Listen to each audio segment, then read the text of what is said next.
Hello, everybody. Dr. Al Heuer here, Terry's partner in A&T Lectures. Just continuing on with a theme that we've been covering on COVID-19. This particular presentation reviews the strategies and the management of respiratory failure in COVID-19 patients. So more specifically, some of the learning objectives for the next 45 or 50 minutes is to summarize the etiology, which is really the root cause, the pathophysiology of respiratory failure in COVID-19 patients. Review some of the clinical manifestations, as well as the general strategies for treating and managing these patients and helping ensure adequate ventilation and oxygenation. As we know, accomplishing those two things, that is, achieving appropriate ventilation and oxygenation in some of these patients can be very challenging. So we have an arsenal of tools that can help us do that. Evaluating non-invasive methods for treating respiratory failure and COVID disease. We'll also explore various invasive strategies for oxygenating and again, ventilating these patients. Describe some adjunctive therapies. So many of the therapies that we'll be talking about, in this particular lecture can be used concomitantly, can be used correspondingly or along with one another. They're not necessarily mutually exclusive. And lastly, and probably most importantly, furnish you with additional resources for those of you who may want to drill down more and learn more about these topics. Disclaimer: so the presentation represents a combination of research evidence complemented by anecdotal observation and direct experience. Research is still underway, as others have described, both in other sessions as well as in between sessions that we give. There's new literature and new data that's emanating all the time. In addition to the research evidence, I continue to be, and have been a frontliner as a lead therapist at a major, if you will, medical center in northern New Jersey. We saw our share, just like many of you have as well.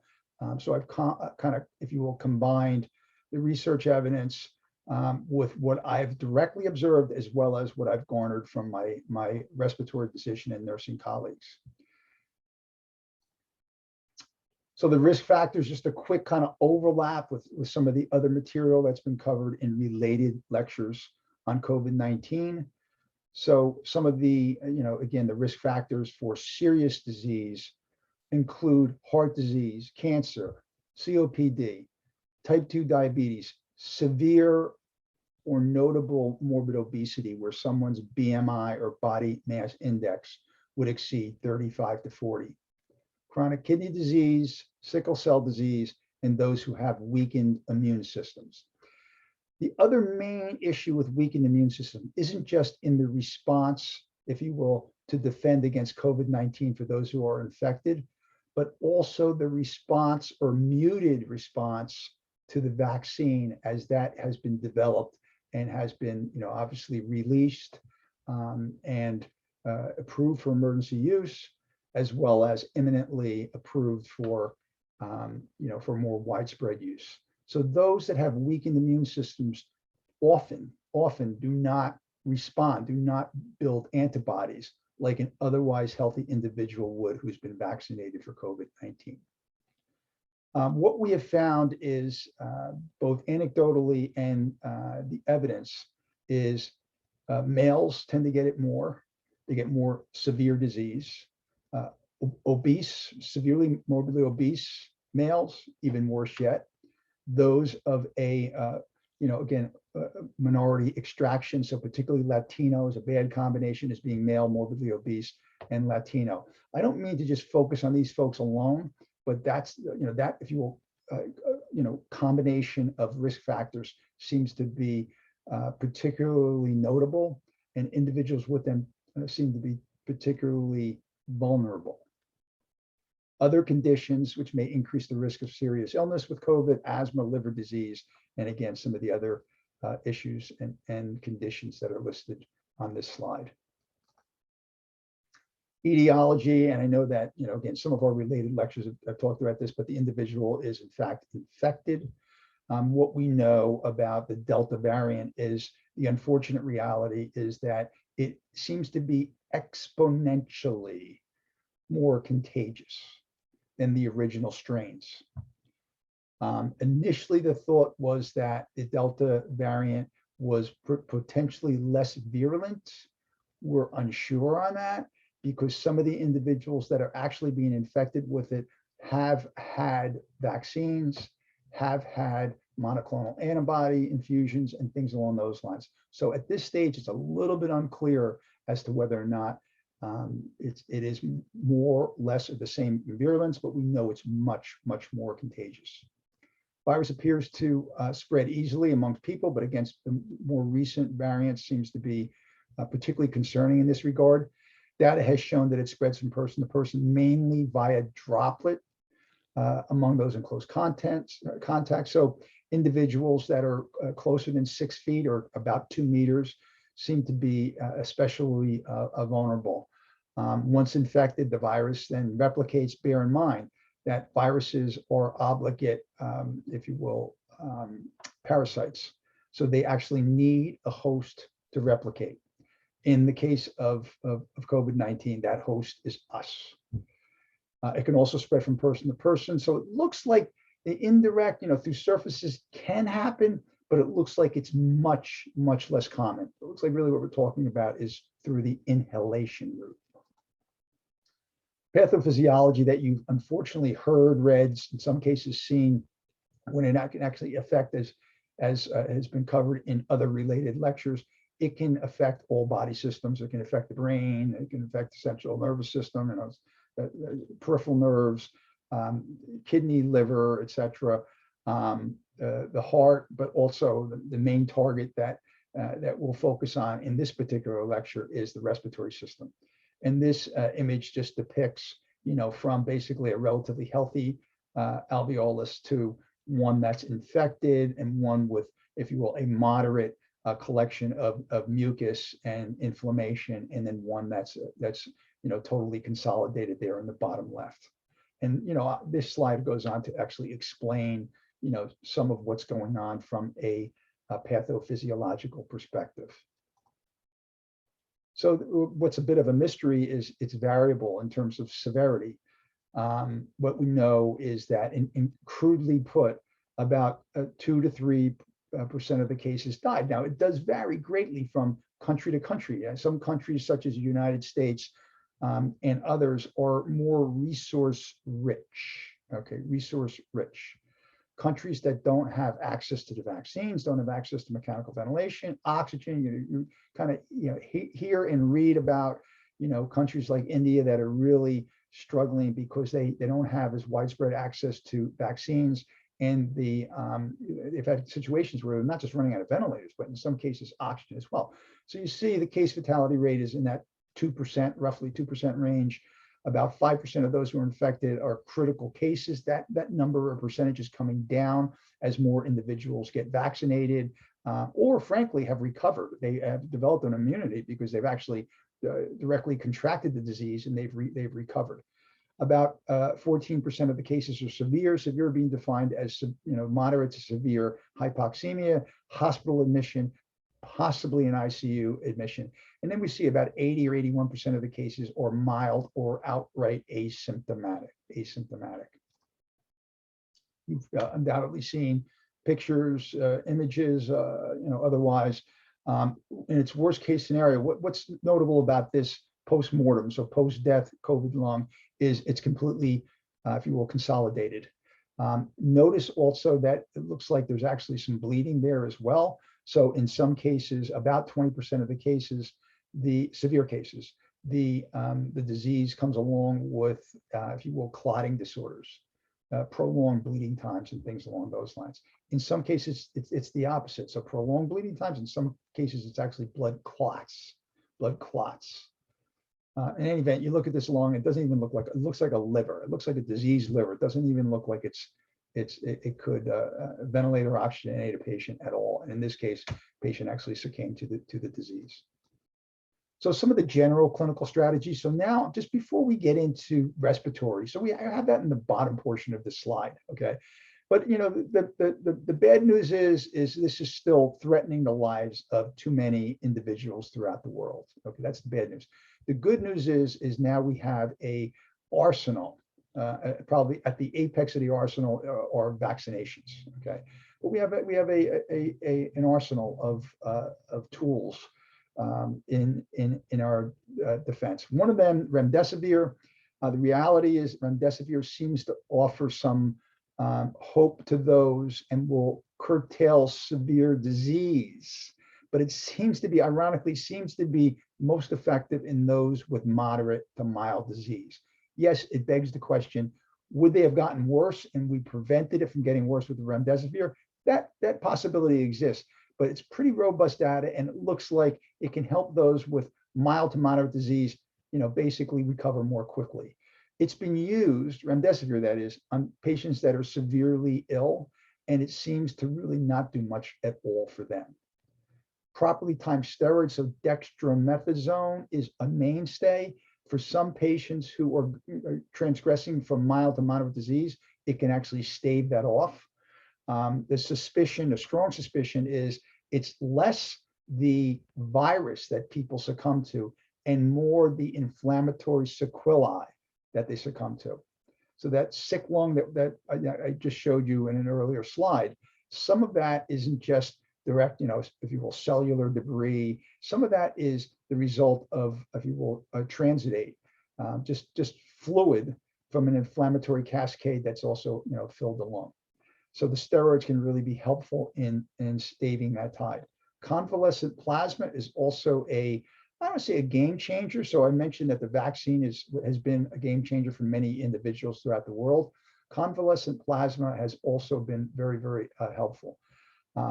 So it's one of the things that is really obtained or harvested, if you will, from those who've recovered from COVID-19, and it can improve survival. Monoclonal antibodies, okay, generally speaking, they're antibodies that are made in a lab, if you will, also a quasi game changer.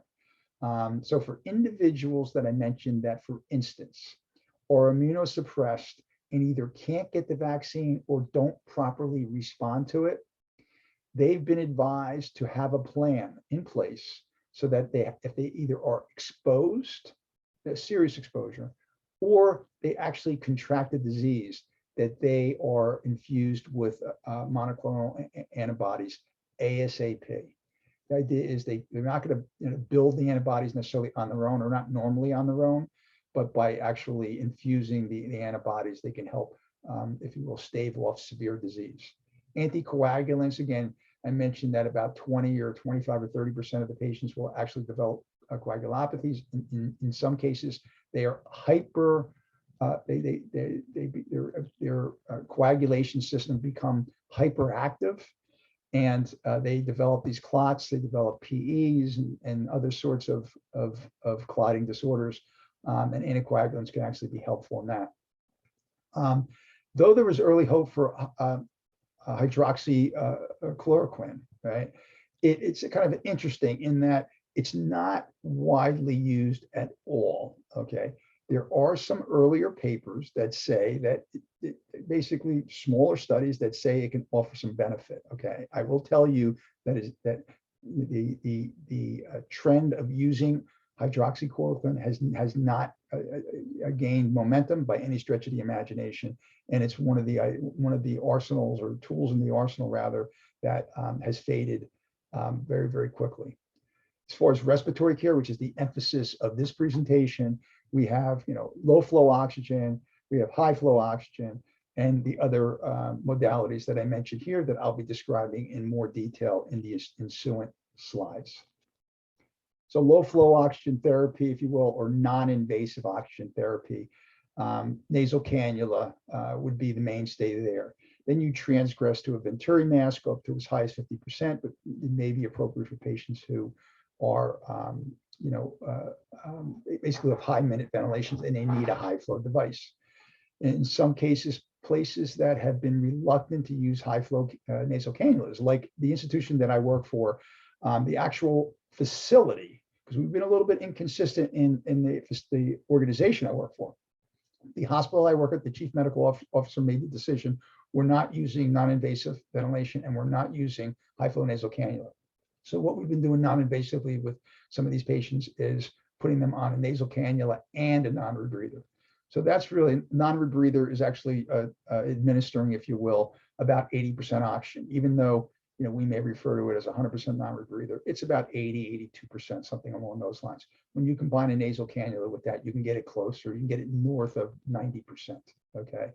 Non-invasive, even though we don't use it per se, we understand that it is in the arsenal. Some places do use it in this country, and abroad they use it on a pretty widespread basis, particularly doing non-invasive ventilation with the helmet that actually goes over the head and will minimize the spread of the widespread dispersion, if you will, of aerosol particles. Then we have a high flow nasal cannula. There have been many facilities in our state of New Jersey, and we're well aware that some of you are from other states, perhaps from other countries, but there's been some great variability as to whether or not high flow nasal cannula is, number one, effective.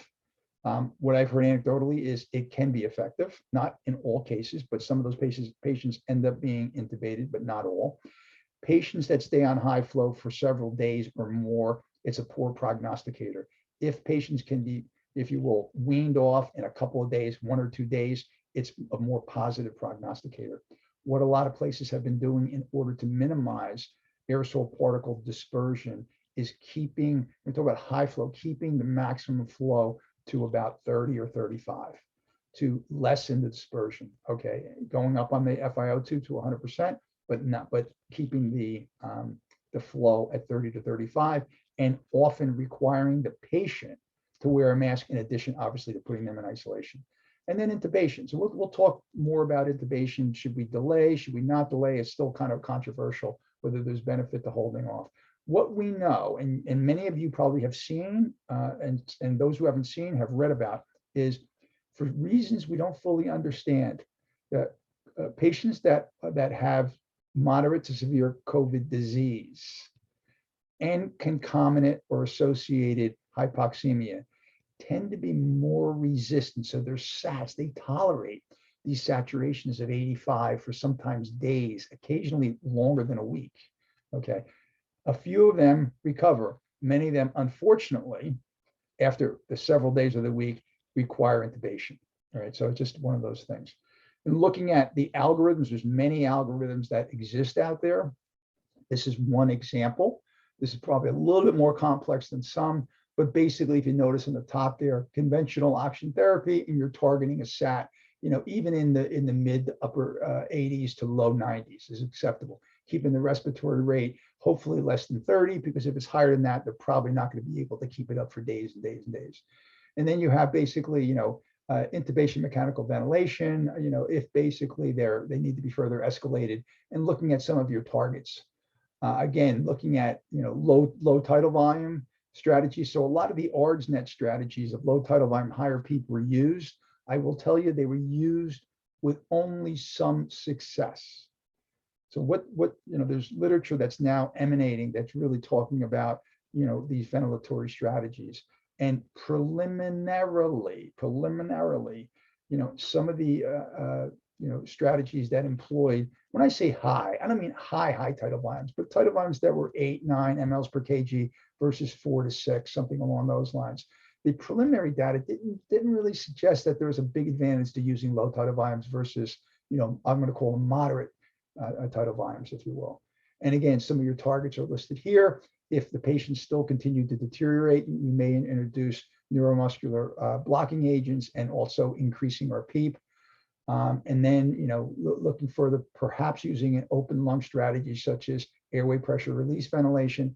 But I will tell you, there was strong evidence both before COVID and during COVID, and still, that prone positioning can benefit these patients. Again, it doesn't mean, so we found that some patients were just proning themselves before they were actually intubated, or in some cases, averting the actual intubation. But what we know is that if a patient's P to F ratio is starting to sink much below about 150, certainly below 100, the standard of care, if they can tolerate it, if they're not at high risk for if you will, being a code blue or going into cardiopulmonary arrest, they should be prone positioned. Okay. We do not only during COVID, before COVID, we instituted a proning protocol, and we've actually recently proned a few non-COVID patients. So we've been kind of at this for a while. The last ditch is ECMO, and in some of the related COVID lectures that A&T offers, we actually talk a little bit about ECMO. And we talk about, in this case, what's listed in this protocol is venous ECMO. So ECMO, again, to review, is extracorporeal membrane oxygenation, where you're removing CO2 and adding oxygen through basically a bypass device. Limited success with ECMO. A lot of the patients went on ECMO and they just ended up dying. ECMO, you're still mechanically ventilating them, but you're also, again, you have them on essentially bypass.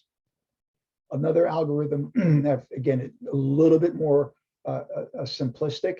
This was in Chest magazine, and it really talks about, simple oxygen, then non-invasive strategies, looking at the, prone positioning, so awake and prone, non-invasive ventilation. So in this particular algorithm, it's actually included. And then step 3, if the P to F ratio is dropping below about 150, unless there's a do not intubate order, you would actually adhere to the ARDS net guidelines.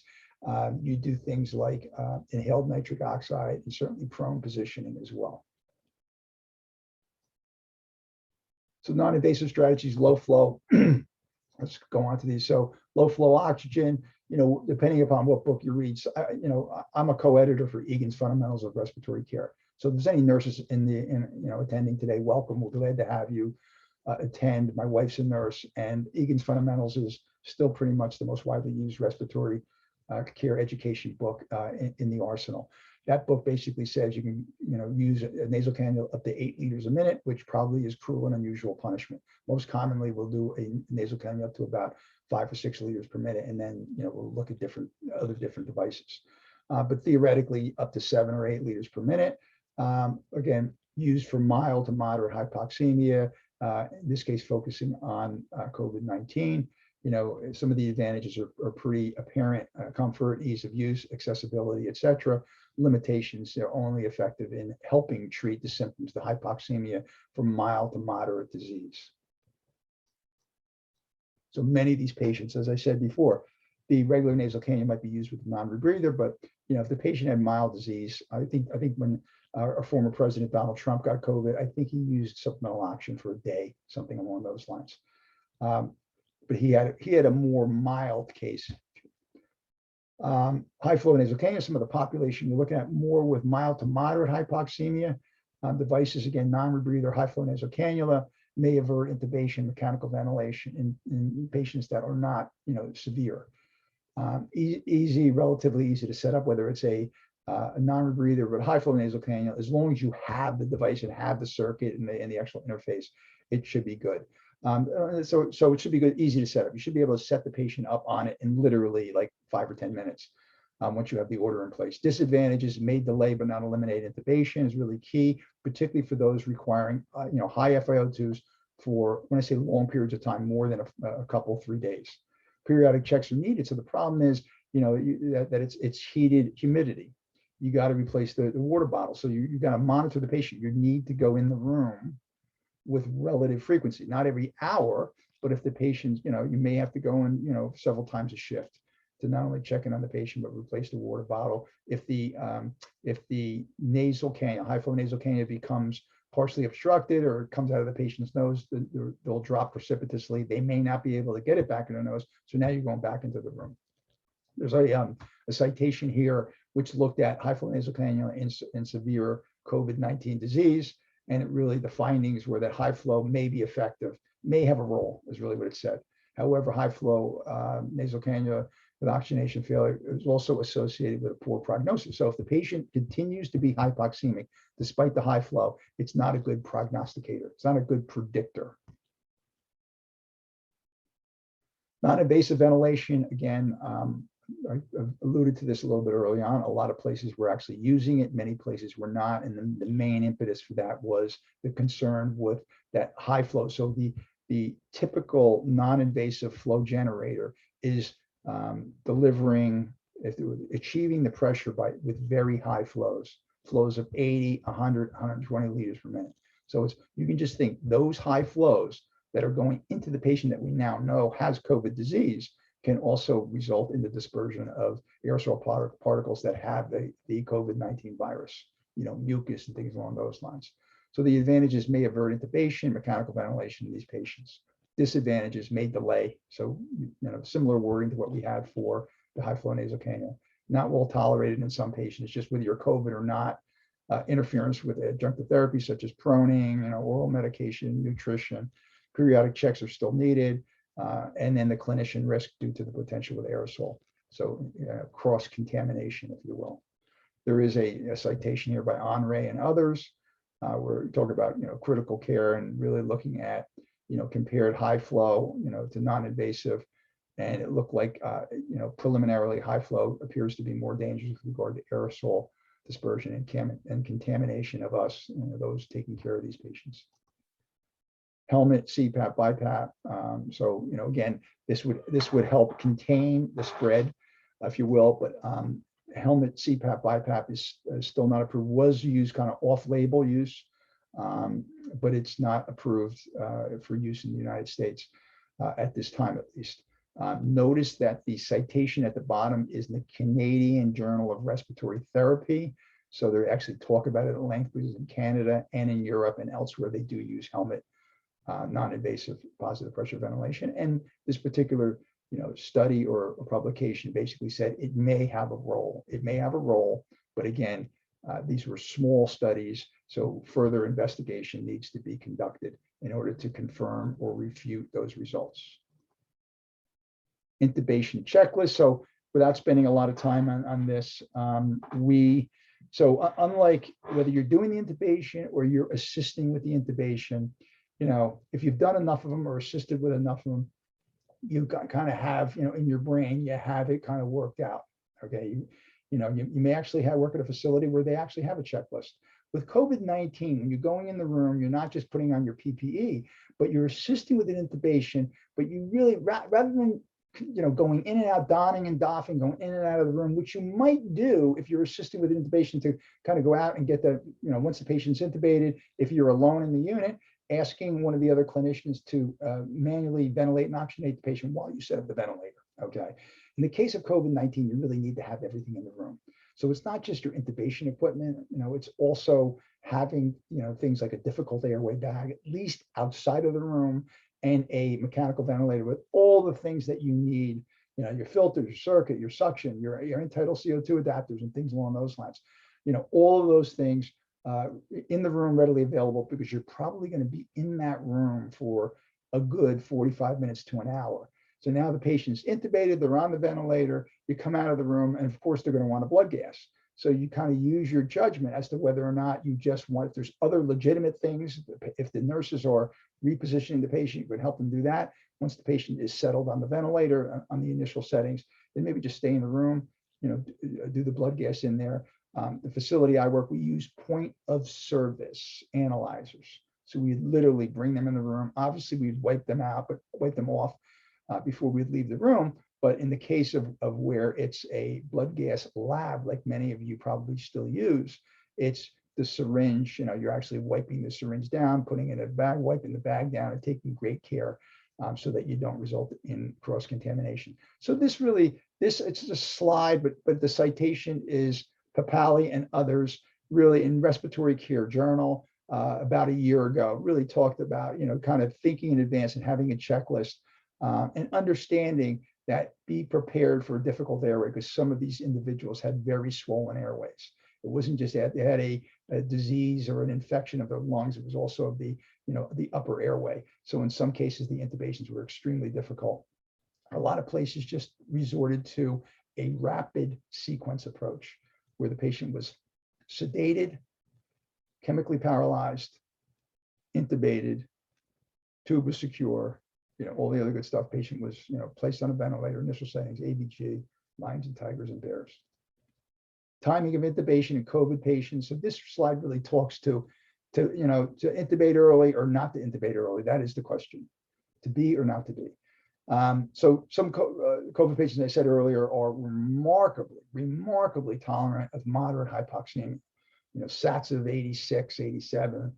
Some patients were tolerant of hypoxemia. They quickly decompensate and require emergent intubation. So the question is, do you just prophylactically, they're getting bad, they're not quite at that threshold, they can still, patients with their SATs of 85, the blood gas confirmed that it was accurate, and they're sitting in the room, they're sitting up in bed, they're not eating, but they're sitting up in bed, they actually look a lot better than their numbers, and they're on their phone, they're texting, they're playing video games, whatever they're doing, and you're like, oh my God, this patient's SAT is like 86. Shouldn't they, whatever. So it's just this weird phenomenon that we still fully do not understand, don't fully understand. So retrospective cohort study by Hernandez and others in 2020 looked at 231 patients. Mortality did not differ from time of intubation. And they looked at these aliquots. So, less than 8 hours, that 8 to 24 hours, and greater to 24 hours. It was fairly robust. They had 231 patients. So the timing, it just raises this question. Do you delay? And it's not, delay infers, well, the inevitable is going to happen. In some cases, you delay and they didn't require intubation. So what this is saying is there wasn't really, difference. And then Lee basically also, fairly recently, early intubation was not associated with improved survival. So you got a couple studies out here that are saying, there wasn't an advantage to, if you will, preemptively or prophylactically, intubating these patients early on. This slide's a little bit difficult to read, but it's really important. It's not even the complete table, but there was a fascinating article also in Chest, okay? And what it looked at was, what are the approaches with regard to high flow, with regard to non-invasive ventilation? What are the various professional associations and governmental entities recommending of various countries regarding high flow and non-invasive, okay, regarding COVID patients, right? And you start off with, Argentina. So Argentina, they're really pro high flow and non-invasive, okay? Some of that may be reflective of the fact that they may have more limited resources than a country like the UK, Canada, or United States, okay, maybe, okay. In Ireland, I'm looking at the middle of this slide, Irish Thoracic Society. They're kind of pro high flow, but they keep that flow at a max of 30. They're also pro non-invasive, all right? When you're about most of the way, the third or fourth line from the bottom, the American College of Chest Physicians, okay? They basically, did not recommend high flow nasal cannula, no recommendation there. And non-invasive, they came out and said careful use, okay? Careful use, not, you need to read the entire manuscript in order to get this. But the interesting thing, and again, this is a screenshot, this is not the entire table. It goes much further down than this. The interesting thing is you have these different countries, in some cases, developed countries, United States, UK, that have differing practices where it comes to the use of non-invasive and high flow in COVID patients. So the only point of this is really, if you have an interest in seeing more on this, this would not be a terrible article for you to retrieve and kind of read how they compare and contrast the practices of various countries when it comes to non-invasive and high flow in COVID-19. I'm a bit of a geek, so this sort of stuff I'm intrigued about. So if you have any geekness in you regarding COVID-19 and using these strategies, I would try to resurrect that particular manuscript. Invasive ventilatory strategies, so modes, as far as ventilation, oxygenation, recruitment maneuvers, including the ultimate recruitment maneuver, which is really proning your patient. So ARDSnet, I ruthlessly borrowed an image from ARDSnet and really talking about, this has been in place since 2006/7-ish, but it's still in place where you wanted to aim to keep your plateau pressures less than 30, preferably less than 25. And then what do you do if the patient's plateau pressures are greater than 30? Different strategies. One of the biggest strategies that you have is coming down on your tidal volume to as low as 4 mLs per kg in order to get those plateau pressures down. And also liberal use of PEEP. So ARDSnet also doesn't just, ARDSnet talks to driving pressures, talks to plateau pressures. So ARDSnet basically says driving pressures, that driving pressures being the difference between PEEP and plateau, keeping those less than 14. Okay. Keeping your plateaus equal to or less than 30, preferably equal to or less than 25. Okay, so your oxygenation goal, notice this, 55 keeps them alive. So they're saying we don't want the patient to live the rest of their life with a PO2 of 55. But the point of it is different trade-offs. If in increasing the PEEP, you drive the plateau pressure north of 30, maybe you'll tolerate a PO2 of 59 or 61, okay, for that period of time. Because if you go much higher or any higher, let's say you have a high FiO2, if you go higher on the PEEP, you're going to then be driving the plateau pressures north of 30 and injuring the lung. In the cases of some COVID patients, we accepted plateau pressures that were north of 30, but we did things at least on the interim basis to get the plateaus as close to 30 as possible, with the eventual goal of getting them less than 30, while at the same time maintaining adequate oxygenation and ventilation. A little bit on, a lot of tools on adjusting PEEP, okay? One of those tools is looking at your pressure volume curves, okay? And this is really the inspiratory phase, where you can see your lower inflection point and your upper deflection point. So in the very bottom there, it's saying your optimal or best PEEP is just north of your lower inflection point. So what this means in lay terms, and I don't mean to insult anybody's intelligence, is think of blowing up a balloon. When you first start blowing up a balloon, usually it's hard to kind of overcome the surface tension to start getting the thing inflated. Then there's this middle portion where it's easier, okay? And then there's this over distension at the very end where it gets harder again. What you want to do is you want to set your PEEP just above, just beyond where blowing up that balloon gets easier, where the compliance is better,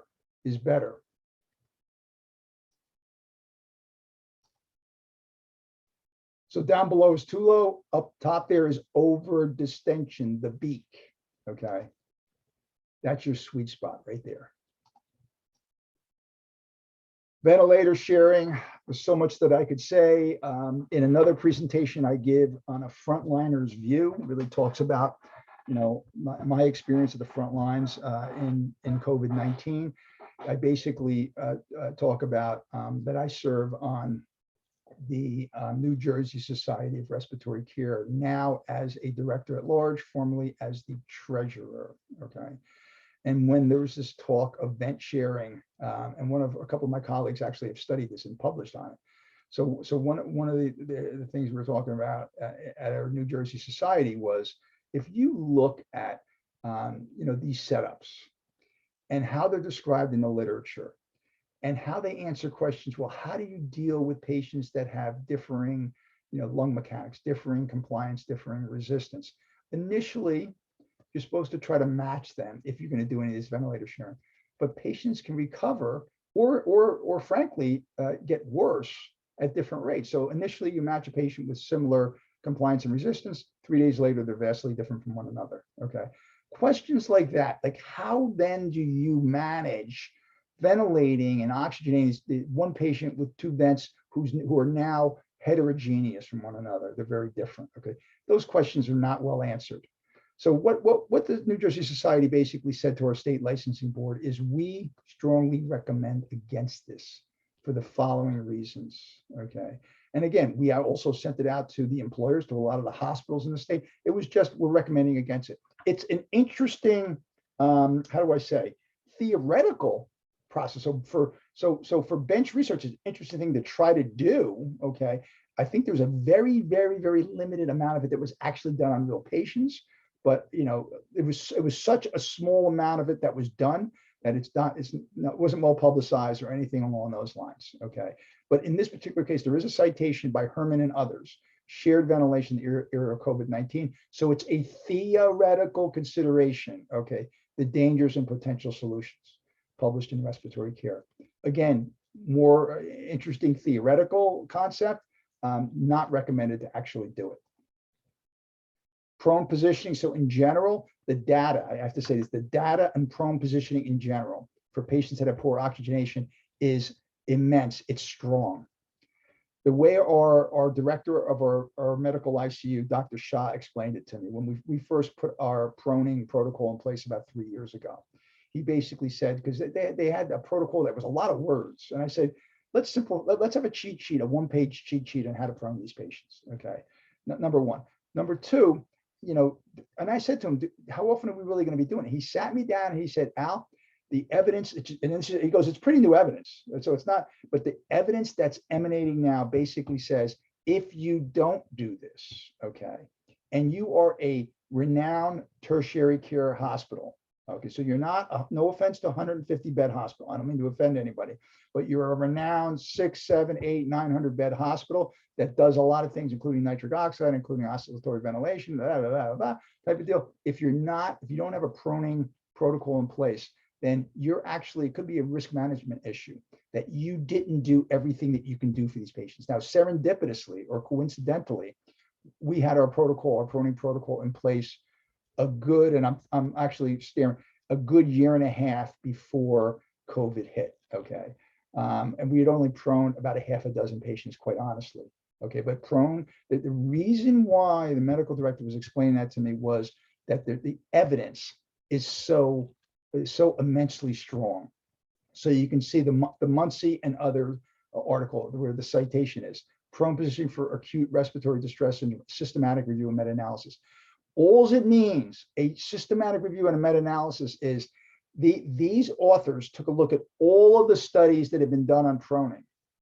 They threw out the crappy ones. They took the stronger studies, they combined the results of the stronger studies and basically said, this stuff is real, this works. Okay, this is something that we need to do. So at the apex of research, and study design are systematic reviews and meta-analyses. Okay, so it was published in 2017. So again, very shortly before the medical director and I had a conversation, and it was just like, this is a big deal, read it. And I since have, and then we're really looking at, it more broadly in the context of COVID. And it's one of the things, both evidence-wise and anecdotally, that it really seemed to offer some level of advantage. Now, it doesn't mean that the patients who were prone, they all survived. They all did not survive, okay? But we absolutely, in some of those patients, saw an improvement in P to F ratio, things along those lines. The problem was when we supinated them, when we put them back in the supine position, a lot of them would kind of, I don't want to say decompensate. They took a while. We'd have to recruit them. There's things that we would have to do with them. Okay. P.S. This 2017 piece and other related research basically says you really need to prone your patients for like 16 to 18 hours. Okay. Minimum 12 hours. None of this. Years ago, we used to prone, we used to do it like 4 hours. I mean, no. Minimum of 12, they're really recommending 16, 18 hours. And you go back to a supine position for 4 to 6 hours, about max of 8. Okay, they obviously, if they don't tolerate being supinated, you would then return them to a prone position. The big disadvantages with proning these patients is a relatively benign one, and that is that they can develop pressure sores on their face as well as their shoulders, their chest, and their knees, things along those lines. That's relatively benign, not nothing, but it's relatively benign. The bigger issue is if your patient's prone and they code, you don't do CPR in a prone position. And what I can tell you is 2 weeks ago, we proned a patient in bed 18, okay, in the hospital that I work at. And indeed, as soon as we got him in a prone position, he coded. So we needed to quickly get him back, quickly. So what it also meant is not just get him back. In his case, we left the leads, because when you prone a patient, you're putting the leads, the EKG leads on the back. We left them there. We disconnected everything. We just left those beds there because he was coding, and we put new ones on the front of them, and then quickly just proceeded to do CPR on them. So if the patient is at risk, everybody, a lot of the patients in the ICU may be at risk, but at real risk for coding, that would be, pretty much one of your few contraindications. And it's not morbid obesity, because the irony is most of the patients that with COVID-19 that we proned were morbidly obese. It's just the way that it worked out. They were critically ill. There wasn't a skinny one among them. Do it early, so do it within about 48 hours of the onset of ARDS. And again, tube dislodgement, I didn't mention it earlier, but tube dislodgement is an issue. I think we had actually essentially no tube dislodgements that were the result of proning patients and obviously resupinating them. But it's a risk. It's in the literature, by the way. It's out there. Spontaneously breathing patients. So what I'll simply say is, there was Demilara and others, published a piece looking at prone position in non-intubated patients with COVID-19, and really found that and some of them really benefited from it. So oxygenation rapidly improved. The question was sustainability. Okay, sustainability. This was again a case series, so it wasn't this robust study of hundreds and hundreds of subjects, but basically looking at a limited number, and they found that that it offered some benefit from the standpoint of improved oxygenation. Mechanically ventilated patients, again, so we talked about proning in general, talked about proning spontaneously. This particular one looked at proning with COVID-19, okay? And I'm in the interest of time, whatever, these slides are available to you to read in more detail. But again, this same, Schurlheimer and others, basically skipping down to the bottom of this, basically found prone positioning in patients with moderate to severe ARDS secondary to COVID-19 is associated with reduced mortality and improved physiologic parameters. We're really talking about oxygenation, okay?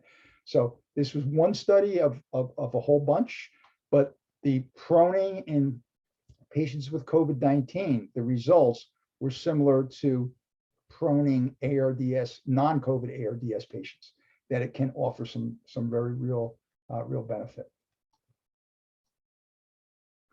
Recruitment maneuvers. So really, some of the earlier recruitment maneuvers were doing, PEEP of 30 for 30 seconds, PEEP of 40 for 40 seconds. It's really high PEEPs. The problem with doing these very brief recruitment maneuvers is they last 40 seconds, they last a minute, they last 30 seconds. Then the patient will go back, on whatever PEEP you set them on, and they may actually de-recruit or partially de-recruit. So one of the more recent sets of data that have come out of the research is putting the patient on APRV, not so much to use APRV, but to basically keep them at a P high of 35 to 40 for 7.5 seconds, and then bring them down to, let's say, 30 or 35, okay, for another 7.5 seconds, and doing that for a maximum of 5 minutes as tolerated. It's more of a sustained maneuver, and some of the data that's out there says that it's a better way of trying to recruit your patients, recruiting their lung tissue. Okay, so we're now going from these oxygenation ventilatory strategies to looking at the vasodilators. So really still a oxygenation strategy, but really looking at inhaled nitric oxide and inhaled Flowline or epropostanol. Okay, so let's look at what is actually said. So INO and COVID. So inhaled nitric oxide, INO. Spontaneously breathing patients, it looks like there was some benefit. So there's a case series of 39 spontaneously breathing patients. Total of 21 of them did not require invasive ventilation after being treated with inhaled nitric oxide. And the discussion, a little more granularity on this. These findings suggest that inhaled nitric oxide may have a role in preventing the progression of hypoxia and or hypoxemia in respiratory failure secondary to COVID-19. Some researchers actually hypothesized inhaled nitric oxide may not simply improve oxygen, but may potentially have an antiviral mechanism of action. Okay, that's conjecture, just FYI. With mechanically ventilated patients, again, there's a case series that was published. The case series is just, in this case, 10 patients, so it's not a robust study.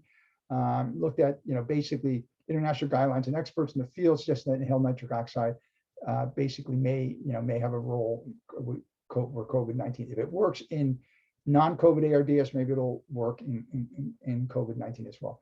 The findings in the small series of 10 patients that it did not significantly improve arterial oxygenation. Okay, what I can tell you is at the bedside, and we collect a lot of data, at the bedside, we did a lot of inhaled nitric oxide with severe COVID disease early on. And in the end, a lot of those patients died.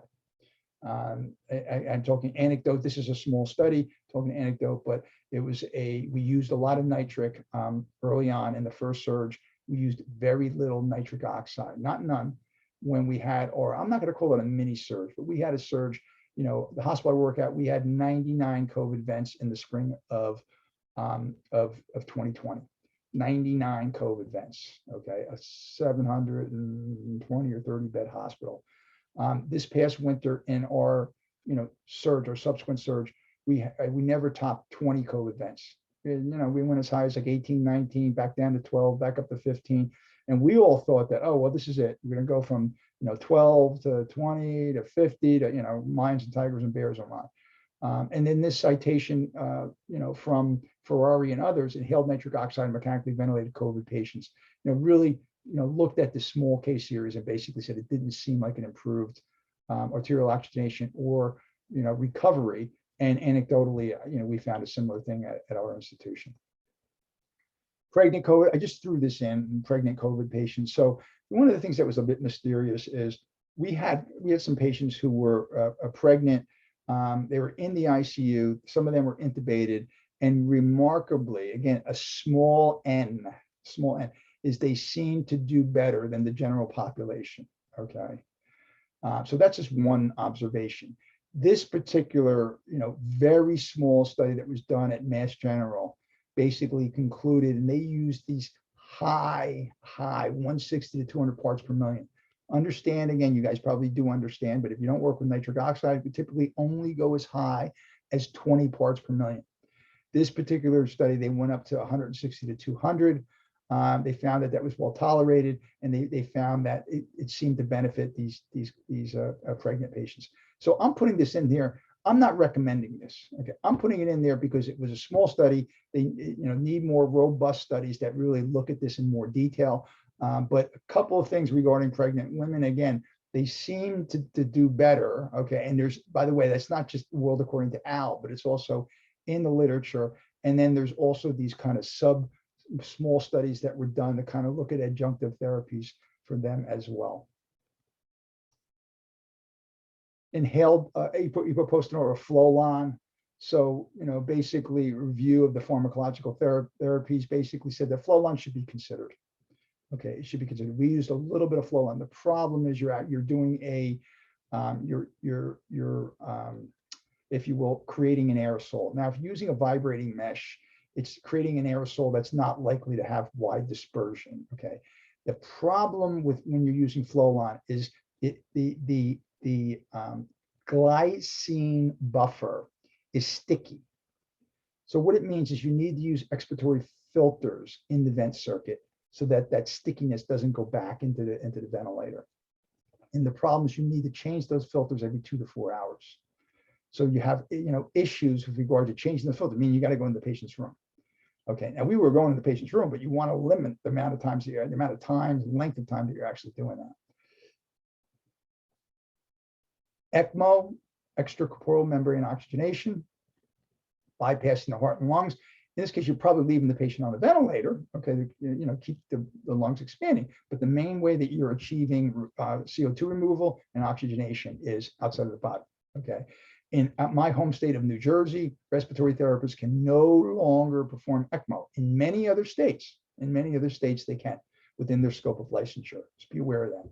In New Jersey, it's mainly perfusionists that do it, but doctors and some specialized nurses can do it as well.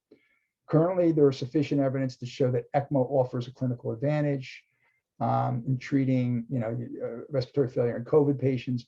The data are very mixed. Okay, so the citation is by Cho and others. Okay, and this going down even further there. So the last line of this slide basically says the role of ECMO in COVID-19 related cardiopulmonary failure, it's unclear. Okay, just to be completely clear, patients they're put on ECMO. Some of them do okay, a lot of them don't, and really looks like the statistical significance has not been achieved in determining whether or not ECMO offers an advantage. And ECMO is a very specialized therapy. Many institutions don't do ECMO. So it then also begs the question, well, if a patient's that sick where they need ECMO, and they have COVID, it's not just they need ECMO, it's getting them to that facility, get them accepted, et cetera. It's from a practical perspective, unless the facility does ECMO, or there's a very, let's say it's a facility that's very nearby and there's a close affiliation stuff, but for all intents and purposes, the ECMO probably isn't going to happen. The patient is not going to be transported.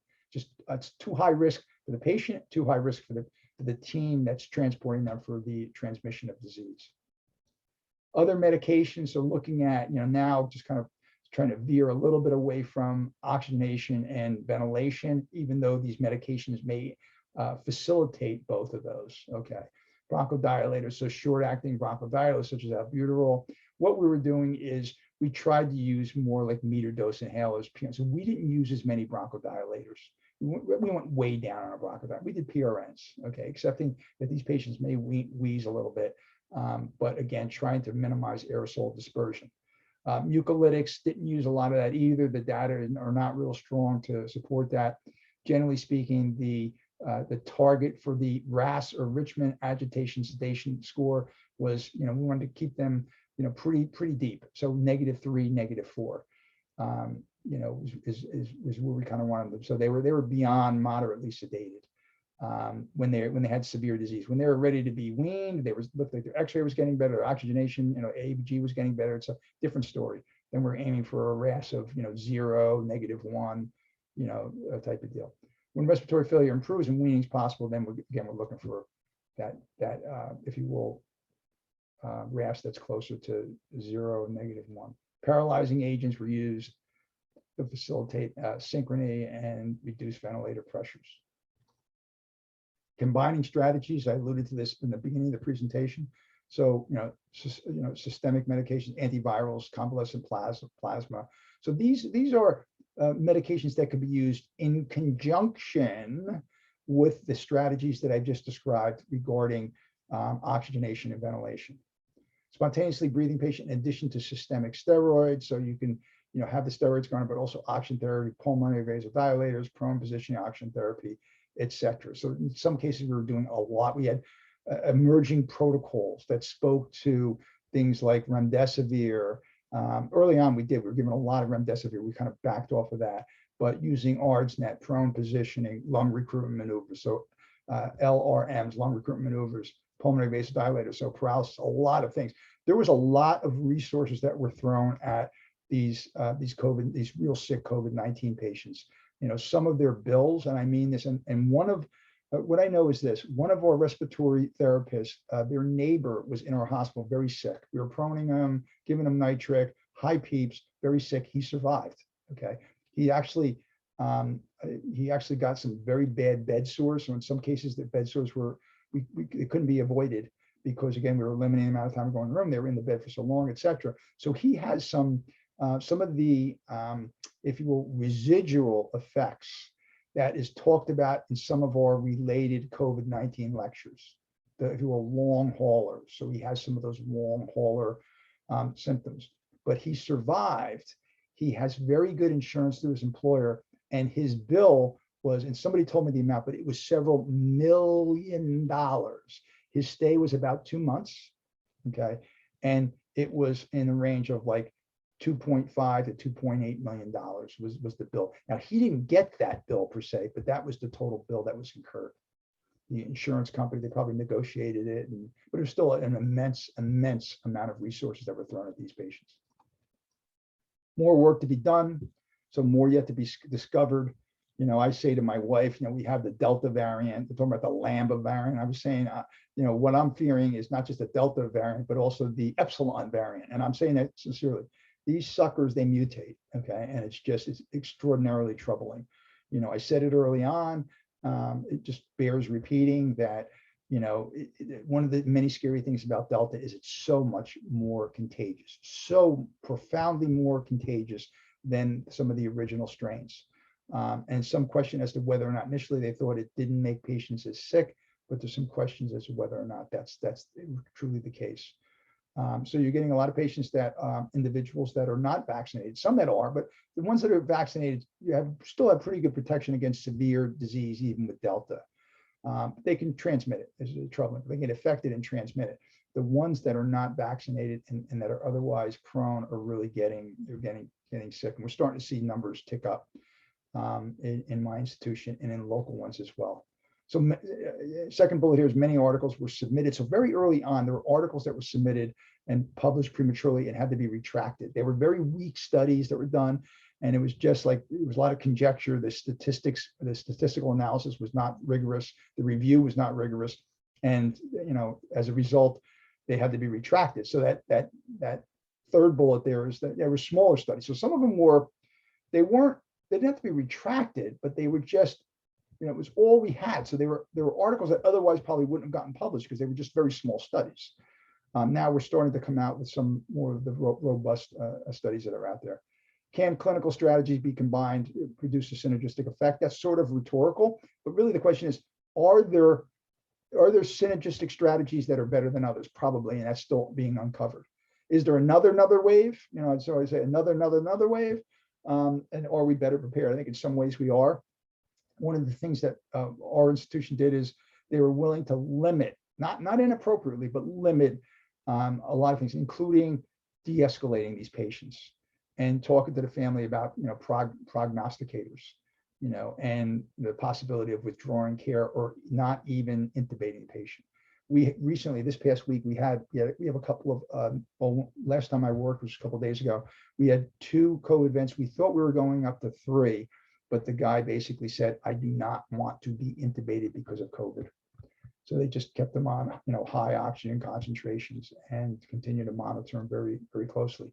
We had one early on in the original surge, an Asian American gentleman who said the same thing. He was on a non-rebreather and a nasal cannula, and he said, I do not want to be intubated at all.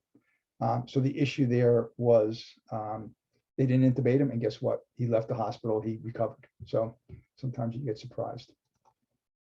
Some selected references. A lot of these references are accumulation of the references that I use to prepare the slides and that I referenced in the slides. But there's a bunch of interesting things that are coming out. My understanding is that Rich Calais, from one of my colleagues, was saying that he's really, Rich is retired as a respiratory therapy quality, research quality guy, but he still publishes in Respiratory Care Journal. He was out in the University of California at San Francisco, recently retired, but I'm hearing that he authored a piece that talks about, and literally just came out, that talks about mechanical ventilation strategies that seem to work or did not work in COVID disease. So with that, in a few months,